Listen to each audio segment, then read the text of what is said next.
Muy buenos días para todos. Yo soy Paola Gallego, médica internista del Hospital Universitario San Vicente Fundación, y en estos 30 minutos hablaremos algunos aspectos de las emergencias hipertensivas.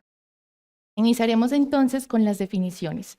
Desde 1984 venimos familiarizados con definir las crisis hipertensivas en urgencias y en emergencias hipertensivas.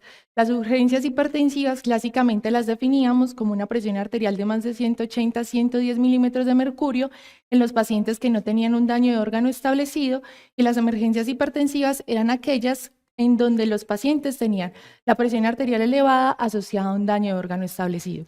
Sin embargo, hasta el día de hoy no hay evidencia en estos pacientes con urgencias hipertensivas, o sea, sin daño de órgano establecido, bajar la presión arterial en un corto periodo de tiempo, que era lo que se proponía, disminuya los eventos cardiovasculares a largo plazo, y el pronóstico no es distinto a los pacientes con hipertensión mal controlada.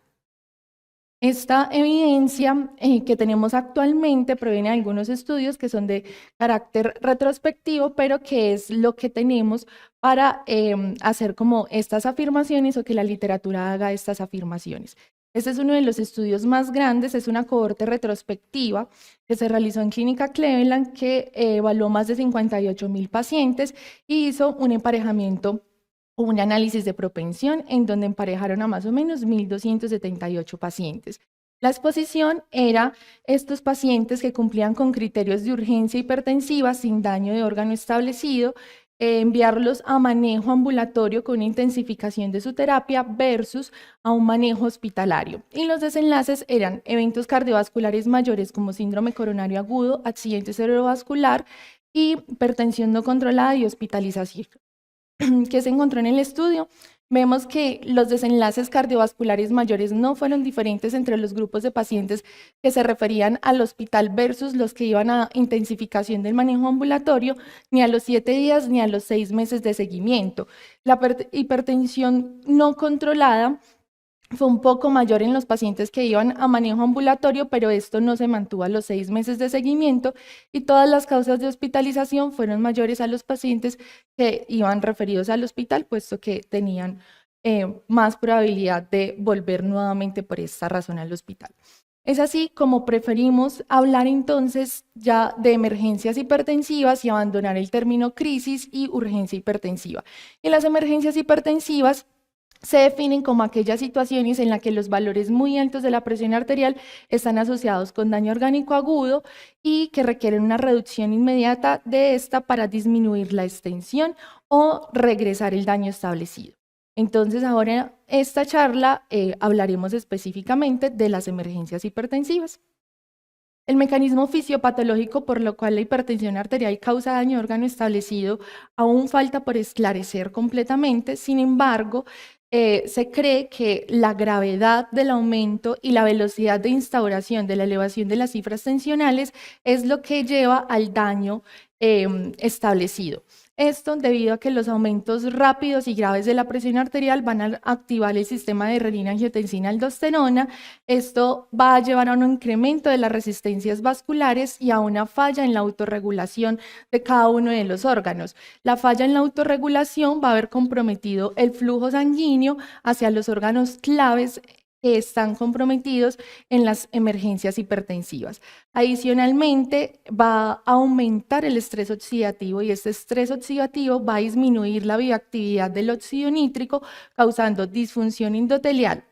La disfunción endotelial va a llevar a ruptura del endotelio, y el subendotelio expuesto va a activar la agregación plaquetaria y adicionalmente va a activar la cascada de coagulación, y es uno de los mecanismos por los que se produce microangiopatía trombótica asociada a hipertensión arterial. En el enfoque clínico siempre debemos tener en cuenta los 5 órganos claves que se van a ver comprometidos en la hipertensión arterial. Entonces, debemos hacer un interrogatorio dirigido para definir si el paciente tiene daño de órgano establecido, saber si el paciente tiene síntomas neurológicos o su motivo de consulta fueron síntomas neurológicos, ya sean focales o ya sean síntomas que nos sugieran encefalopatía hipertensiva. Los síntomas focales y los síntomas neurológicos siempre nos deben llevar a descartar un accidente cerebrovascular, ya sea de etiología isquémica o hemorrágica, por eso siempre debemos hacer una neuroimagen. La tomografía de cráneo es lo que se encuentra más disponible, pero en la mayoría de las ocasiones también necesitaremos una resonancia nuclear magnética de encéfalo. El dolor de pecho es un motivo de consulta que puede ser frecuente y que lo vimos en la charla anterior, cuando estamos hablando de un paciente que se presenta con hipertensión arterial con unas cifras tensionales altas al servicio de urgencias asociado a dolor de pecho. Es importante definir las características. Si este dolor es un dolor que sugiere una enfermedad aórtica aguda, como un dolor lancinante, desgarrante, que se irradia a la región posterior del tórax, o un dolor lumbar que puede ser incluso inespecífico, pero que se asocia a cifras tensionales muy elevadas. En este caso, siempre debemos sospechar enfermedad aórtica aguda. Bueno, en caso de un dolor que tenga características de origen cardíaco, como es el dolor opresivo que se irradia a la mandíbula, que tiene un carácter difuso, siempre también debemos descartar síndrome coronario agudo. Debemos hacer los estudios iniciales para el enfoque del dolor torácico, electrocardiograma, la troponina de alta sensibilidad, y en el caso de enfermedad aórtica aguda, pues hacer la angiotomografía de aorta, que debe incluir tanto la aorta torácica como la aorta abdominal para descartar el diagnóstico. En los pacientes que consultan por alteraciones visuales agudas, no se nos debe olvidar siempre realizar un fondo de ojo. La hipertensión también causa retinopatía. Esta retinopatía no solamente es crónica, sino que también puede ser una retinopatía aguda, que es una retinopatía que se instaura de manera rápida a grado 3 o grado 4. En el fondo de ojo lo que debemos buscar son las hemorragias en llama, los infiltrados algodonosos y el edema de papila.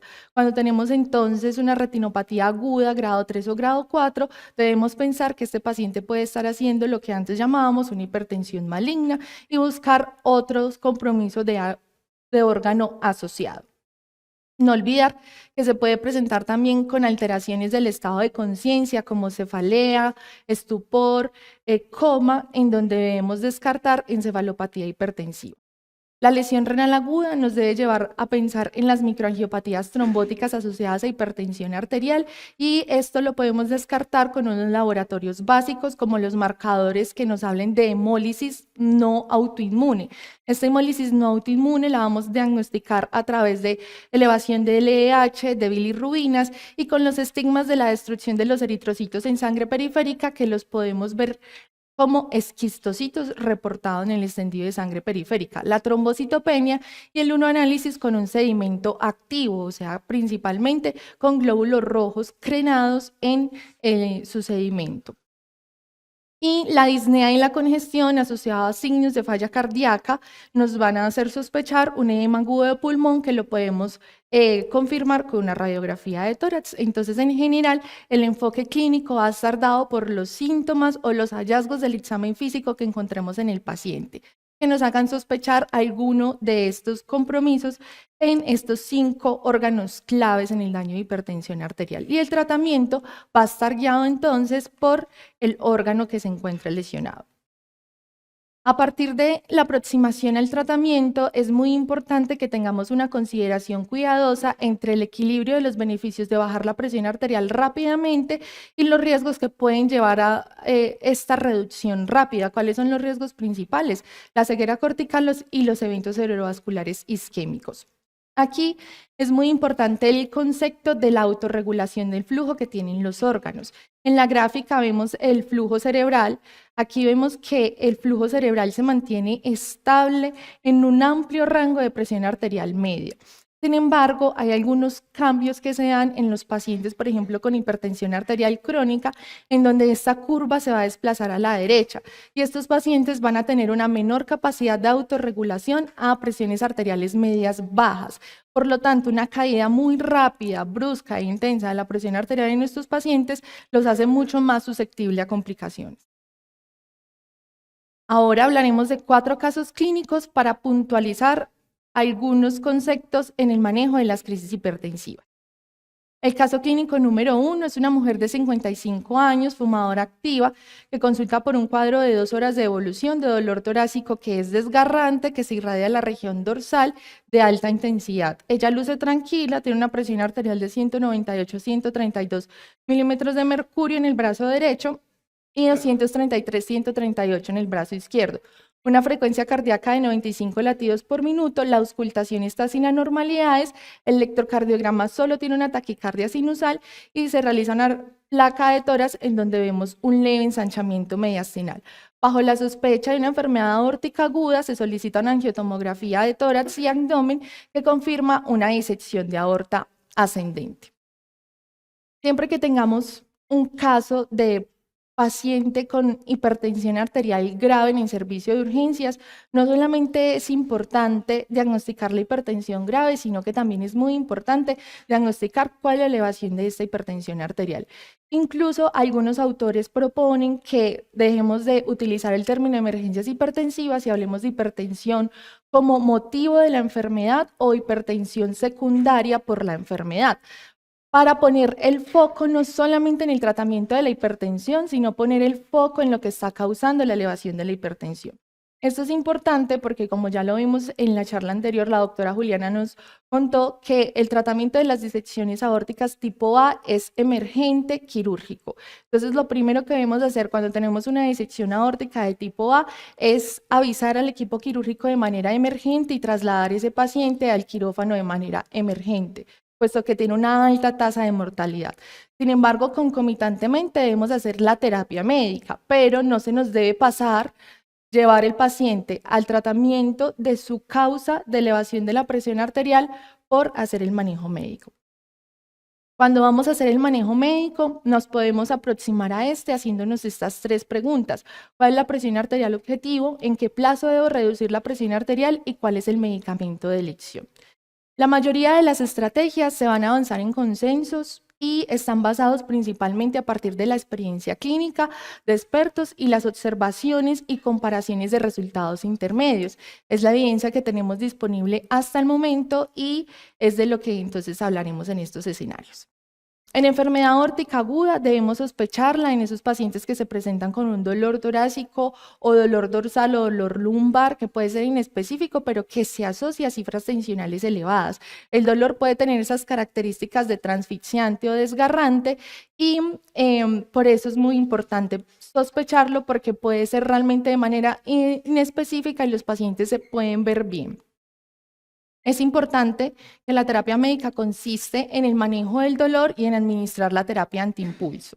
La terapia antiimpulso consiste en llevar la presión arterial sistólica a una meta de 100 a 120 milímetros por mercurio y la frecuencia cardíaca a bradicardia, menos de 60 latidos por minuto. Esto es para disminuir las fuerzas de cizallamiento en la pared de la aorta y, por lo tanto, disminuir la velocidad o la propagación de la disección. ¿Cómo lo vamos a lograr? Usualmente los medicamentos de elección son los betabloqueadores de acción corta, puesto que no solamente disminuyen la presión arterial, sino que también controlan la frecuencia cardíaca. De acción corta porque podemos tener hipotensión y es más fácilmente revertible si tenemos hipotensión con un medicamento que tiene una vida media corta. Por eso, en general, en la literatura, la elección es el Esmolol, que tiene una vida media de más o menos unos 15 minutos y un inicio de acción inmediato. Sin embargo, en el medio no está tan disponible, hay un buen medicamento que es el labetalol. El labetalol no está como la primera elección, puesto que tiene una vida media más larga, que ya lo vamos a ver, pero es un medicamento que igualmente en este medio en donde lo tenemos disponible sería la primera línea. Si no logramos metas, si ya tenemos el paciente con el beta bloqueo en bradicardia y no hemos podido lograr metas de presión arterial, entonces agregaremos los vasodilatadores de acción corta como el nitroprusiato para lograr esas metas de presión arterial. El labetalol es un medicamento que bloquea los receptores alfa-1, beta-1 y beta-2 adrenérgicos y también produce una disminución en la renina. La proporción de bloqueo alfa-beta es 1 a 7 cuando lo administramos de manera intravenosa.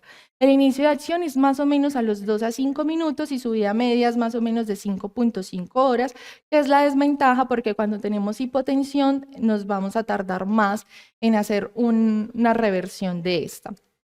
Una de las ventajas que tiene el labetalol es que preserva el flujo cerebral y esto se ha visto en algunos estudios que son ensayos clínicos aleatorizados, aunque tienen un número pequeño. Con el labetalol, entonces, hay un estudio que fue publicado en 2018 de 15 pacientes, que fue un ensayo clínico aleatorizado, para ver cuánto disminuía la resistencia vascular sistémica respecto a la resistencia vascular cerebral.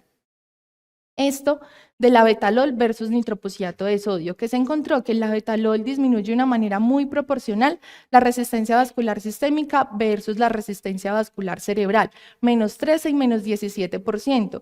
Y el nitroprusiato de sodio había una diferencia mucho más significativa, de menos 53 a menos 7%. Esto significa que el nitroprusiato de sodio disminuye mucho las resistencias vasculares sistémicas, pero las resistencias vasculares periféricas, o sea, hacia los órganos, no se va a disminuir tanto y esto puede causar algunos fenómenos de hipoperfusión debido a que el flujo hacia los vasos que van a perfundir estos órganos va a estar disminuido. Esto lo vemos en la gráfica del estudio. A la derecha está el labetalol, a la izquierda está el nitroprusiato. Vemos como las barras negras en el nitroprusiato, que es la resistencia vascular sistémica, disminuye de una manera muy significativa respecto a las grises, que es la resistencia vascular cerebral, mientras que en el labetalol las dos disminuyen de una manera muy proporcional y esto va a hacer que se preserve el flujo cerebral. Entonces, esta es una de las ventajas del labetalol. ¿Cuáles son sus principales reacciones adversas? El bloqueo auriculoventricular, que puede ser de primer grado y es lo más común, pero también puede haber bloqueo auriculoventricular avanzado como bloqueo de segundo y de tercer grado. Sin embargo, eso es extrañamente, realmente verlo en la práctica clínica y se presenta en menos del 1%. La broncoconstricción, debido a que es un beta bloqueador no selectivo, principalmente pues en los pacientes asmáticos. La dosis podemos administrarlo en bolos o en infusión. La dosis inicial es un bolo de 20 miligramos, lo podemos repetir cada 10 minutos porque su inicio de acción es más o menos 5 minutos. Y podemos repetir una dosis de 20 a 80 miligramos, o sea, el segundo bolo puede ser de 40, el tercer bolo puede ser de 80 miligramos. El etiquetado del fabricante dice que no debemos exceder la dosis de 300 miligramos, sin embargo, los pacientes con este tipo de emergencias deberían estar monitorizados de manera continua y supervisados en una unidad de alta dependencia. En estos escenarios específicos, podríamos llegar a exceder un poco esos 300 miligramos si tenemos un objetivo muy estricto, como por ejemplo en los casos de enfermedad aórtica aguda con la frecuencia cardíaca, porque es el medicamento de elección. También lo podemos administrar en infusión continua, la dosis es de 0.25 a 0.5 miligramos por kilo y cuando logramos el objetivo de la presión arterial lo podemos continuar de 5 a 20 miligramos por hora. Las contraindicaciones van a ser similares a sus reacciones adversas, los bloqueos auriculoventriculares de segundo y de tercer grado. Es importante que los bloqueos auriculoventriculares de primer grado, que ahora realmente se habla más de un retraso en la conducción auriculoventricular, no son una contraindicación para el uso de betabloqueadores siempre y cuando el paciente preserve su frecuencia cardíaca. Si no está en bradicardia, uno puede utilizar el betabloqueador así el paciente tenga un bloqueo AV de primer grado o un retraso en la conducción auriculoventricular. En segundo y en tercer grado sí están completamente contraindicados y también en falla cardíaca cuando se presentan con edema agudo de pulmón o choque cardiogénico. El caso clínico número 2, hablaremos entonces, esta es una mujer de 58 años, hipertensa y diabética con un mal control metabólico que tiene una falla cardíaca con una fracción de eyección del 47% de etiología isquémica, que consulta por un cuadro de 2 días de evolución de disnea de medianos esfuerzos. El día de hoy progresa rápidamente al reposo. Se encuentra con una presión arterial de 170 a 110 milímetros de mercurio, satura 86% al aire ambiente, tiene ingurgitación yugular, crépitos bilaterales, un impulso desplazado y tiene un S3 con reforzamiento. Y el EKG muestra signos de hipertrofia izquierda con trastornos de la repolarización secundaria. Y acá vemos la placa de tórax que le tomamos a esta paciente con unos infiltrados bilaterales de predominio parailiar o central. Con esto consideramos entonces que la paciente se encuentra en un edema agudo de pulmón. El edema agudo de pulmón es una patología que vamos a tener frecuentemente en el escenario de urgencia. Son pacientes que pueden presentar un inicio insidioso de disnea o que pueden presentarse con un inicio agudo de disnea, que incluso pueden simular diagnósticos como un tromboembolismo pulmonar, que después de que estuvieron hospitalizados y se le administraron líquidos, empiezan con disnea en hospitalización, o pacientes que estaban bien hasta el día anterior y inician con disnea ese día, que progresa rápidamente a la disnea en reposo. El objetivo del edema agudo de pulmón va a ser disminuir la precarga y la poscarga del ventrículo izquierdo. La precarga y la poscarga del ventrículo izquierdo lo vamos a disminuir con diuréticos de asa, pero cuando tenemos cifras tensionales elevadas, como en el caso de esta paciente, los vasodilatadores son una excelente opción. El nitroprusiato es entonces el medicamento de elección porque es tanto venodilatador como dilatador arterial y va a disminuir tanto la precarga como la poscarga, que es el objetivo de estos pacientes. En la primera hora, la reducción de la presión arterial no debe ser mayor al 20 al 25% y el objetivo de presión arterial es usualmente por debajo de 140 milímetros de mercurio, teniendo cuidado en no causar hipotensión. Se deben evitar en esta fase, como ya lo habíamos dicho, los beta bloqueadores porque reducen la contractibilidad cardíaca y por lo tanto pueden llevar a que el paciente entre en un choque cardiogénico.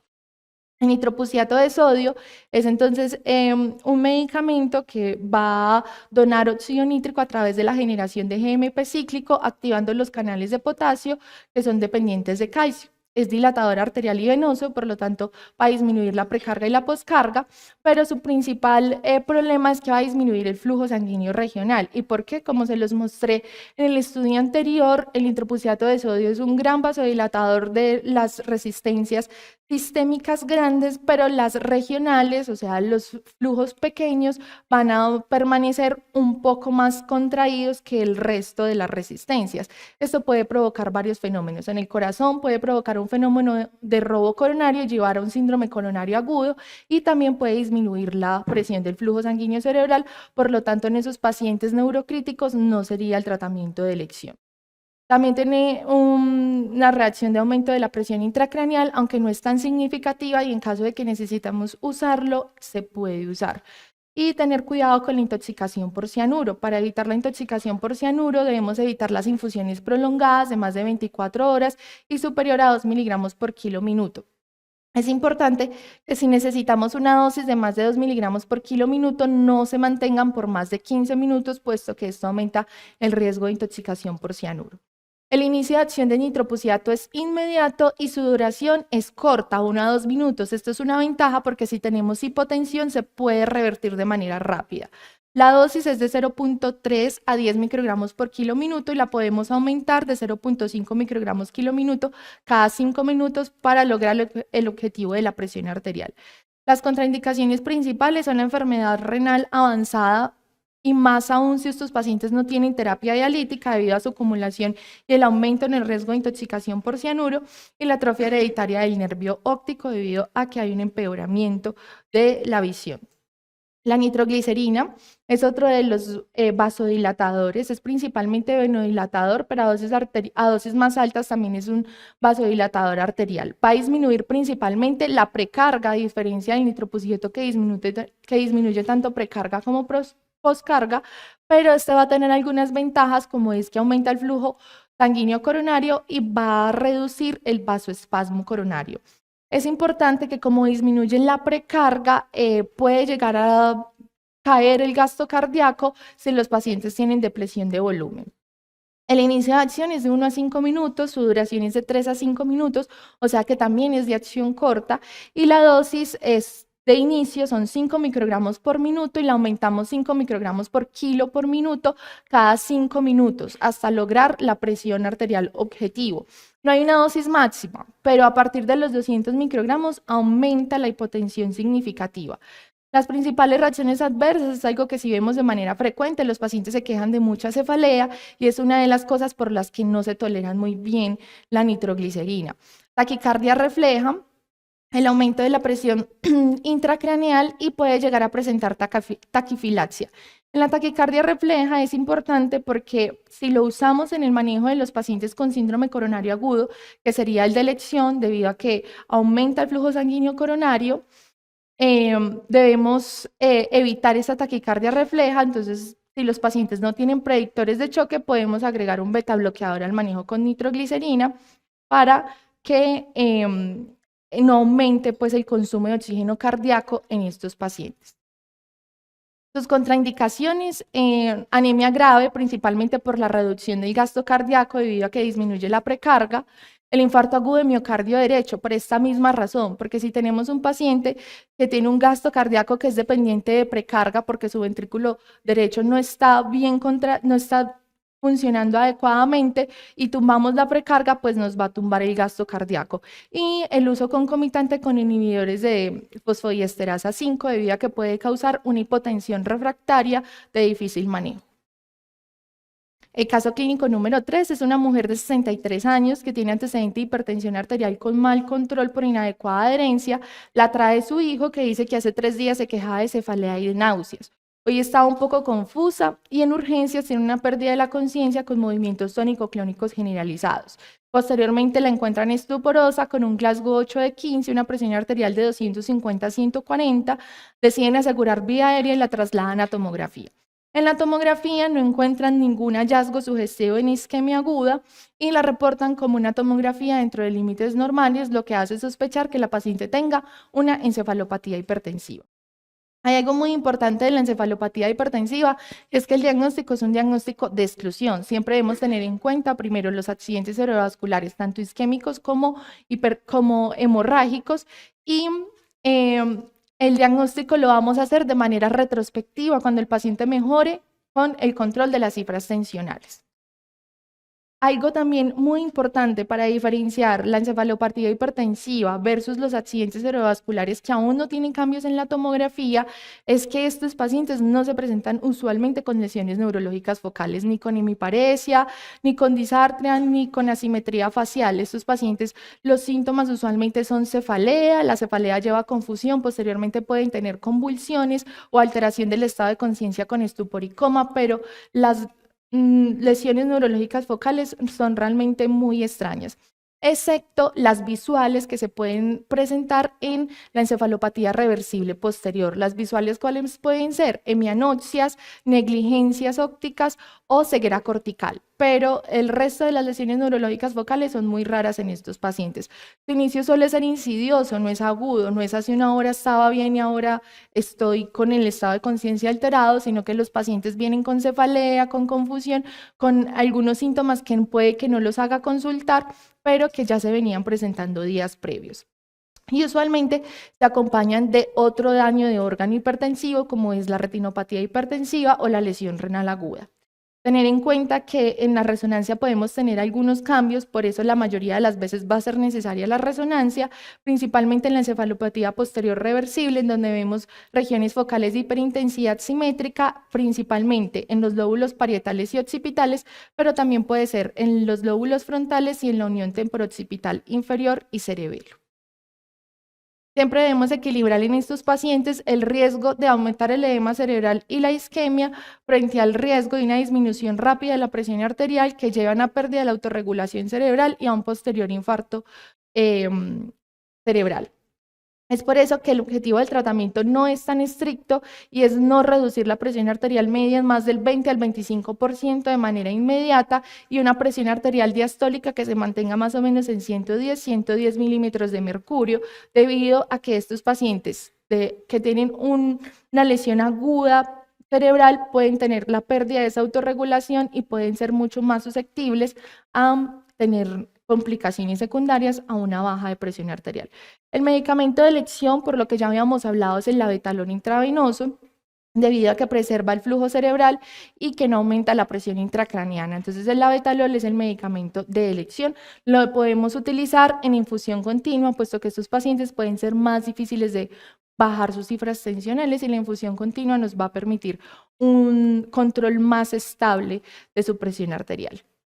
El diagnóstico diferencial, como se los mencionaba, siempre deben ser los accidentes cerebrovasculares isquémicos agudos. Tal vez en este escenario es el escenario en donde más evidencia tenemos, en donde sí disponemos de ensayos clínicos aleatorizados para definir los niveles de presión arterial objetivos. En el accidente cerebrovascular isquémico va a depender si el paciente tiene indicación o no de trombolisis. Si tiene indicación de trombolisis por el aumento en el riesgo de sangrado en el sistema nervioso central, la meta va a ser 185-110 y la indicación de manejo si está por encima de estas cifras tensionales. Y si no tiene indicación de trombolisis, las metas son por encima de 220-120, por debajo de 220-120 y este entonces es el límite para indicación de manejo. En el accidente cerebrovascular hemorrágico, la reducción no debe ser tan rápida si los pacientes están demasiado hipertensos y tienen más de 220 de presión, debe ser una reducción gradual, llevarlos a un límite de 220 y a partir de ahí empezar de manera muy gradual a un objetivo menor de 140. Y si los pacientes están por debajo de 220, nuestro objetivo inicial puede ser 140, logrado en esas primeras 24 horas. El medicamento de elección, nuevamente, para los pacientes con compromiso neurológico, es el labetalol, pero si es necesario podemos usar nitroprusiato de sodio. Y nuestro último caso clínico es un hombre de 28 años que no tiene antecedentes personales, que consulta por un episodio de evolución de cefalea de muy alta intensidad asociado a diaforesis, a palpitaciones, y hace 15 minutos tiene una molestia torácica intensa que él no sabe referir muy bien cómo es el tipo de dolor que siente. Su presión arterial es de 185-135, la frecuencia cardíaca está en 145 latidos por minuto, lo vemos pálido y sudoroso, el EKG tiene taquicardia sinusal, la radiografía de tórax está normal. Realizamos una troponina de alta sensibilidad que está en rango de muy baja, o sea que el paciente va a un roll-up de síndrome coronario agudo, y hacemos una angiotomografía de aorta que descarta enfermedad aórtica aguda. El paciente relata que ha tenido 2 episodios previos de características similares, pero que han sido de menor intensidad que no lo obligaron a consultar y niega enfáticamente consumo de medicamentos o de sustancias psicoactivas. En este caso, es porque siempre debemos tener en mente los pacientes que se presentan con hiperreactividad autonómica. Son estos pacientes que no solamente tienen cifras tensionales elevadas, sino que también se acompañan de taquicardia, de diaforesis, de sudoración, de palidez, que nos habla de que hay un aumento en su actividad autonómica. Las 3 causas principales va a ser la retirada de los agentes antihipertensivos de acción corta de manera abrupta, como es la clonidina, la ingestión de simpaticomiméticos, que son principalmente pues para uso recreacional, como son las anfetaminas, las metanfetaminas o la cocaína, y el feocromocitoma. Entonces, estos son los 3 escenarios que siempre debemos descartar en estos pacientes que se presentan de esta manera al servicio de urgencias. Es importante porque sí tiene algunas consideraciones especiales respecto al manejo. En los pacientes que tenemos que se presentan por uso de cocaína o por uso de anfetaminas, las benzodiazepinas sería el primer medicamento que debemos administrar. Muchas veces con las benzodiazepinas, estos pacientes van a mejorar y van a mejorar sus signos vitales. Si con las benzodiazepinas no hay una mejoría completa y las cifras tensionales no están en metas, entonces podemos utilizar algunos vasodilatadores como es el nitroprusiato de sodio.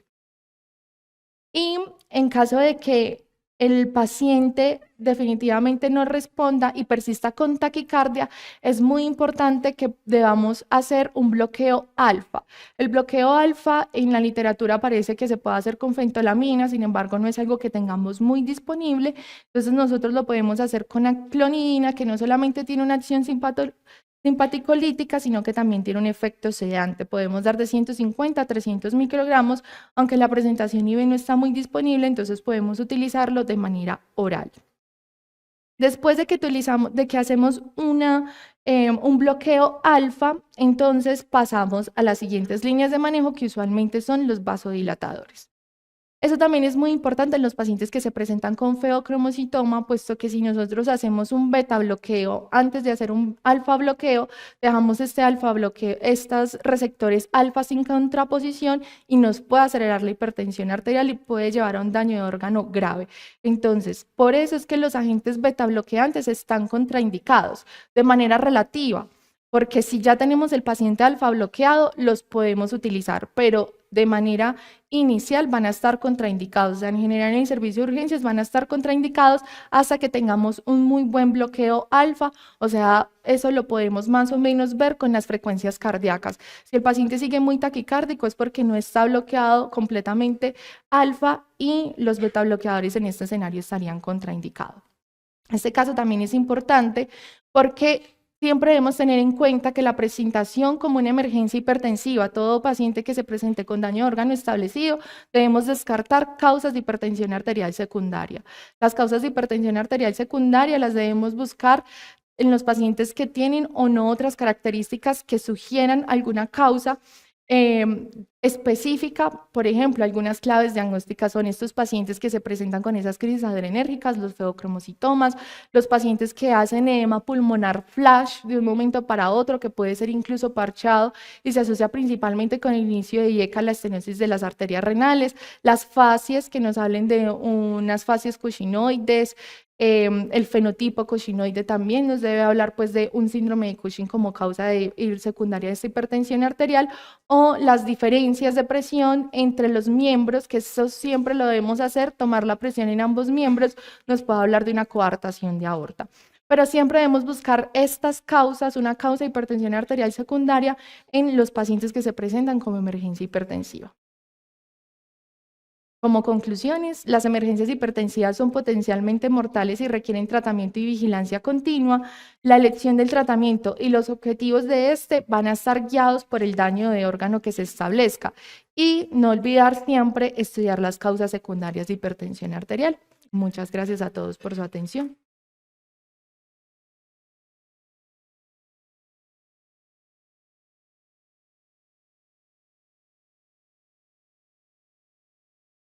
Bueno, tenemos nuestra sesión de preguntas, pero también les recordamos a las personas que están aquí presencial que nos pueden enviar las preguntas, bien sea con canal de comunicaciones, y las hacemos al final de las charlas.